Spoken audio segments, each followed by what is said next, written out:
many of the scandals of the Trudeau era should have been involved jail time. And Trudeau broke the criminal code when he took a free vacation from someone with whom he had government business. It's just like, it's right there in the criminal code. If the RCMP had been doing its job and not covering up for him, then he would have been criminally charged.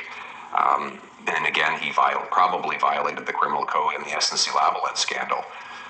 These would normally have fled to criminal charges, but of course the RCMP covered it all up, and the leadership of the RCMP is frankly just despicable when it comes to enforcing laws against the Liberal government. And this is fascinating for me because, one, the timing of it, because I mean, Justin Trudeau is no longer with. I shouldn't say he's no longer with us. He's alive and well. He's more than alive and well. If you've been here listening to the Katy Perry news, Justin Trudeau is getting it in.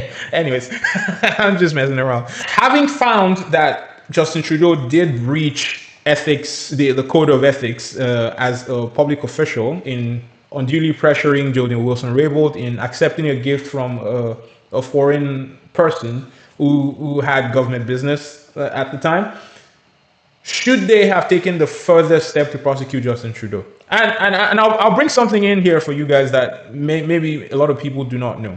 The fact that the ethics commissioner found that Justin Trudeau breached ethics is not the same thing as finding him criminally liable. And this is something that pisses me off, because the politicians get away with all sorts of shit because there's this gray area that nobody knows about, where you can do certain things that are wrong, but it doesn't mean that you can't get prosecuted criminally. If you're found to, say, as McCartney is in office now, he's got all these hands in all these different pies, right? You know, he was former chair of Brookfield. You know, what happens if a person like McCartney was found in a conflict of interest, was caught in a conflict of interest? What happens to these guys? There are no penalties when the conflict of interest and ethics commissioner finds in an investigation that someone has contravened the Conflict of Interest Act or the Conflict of Interest Code for members of the House of Commons.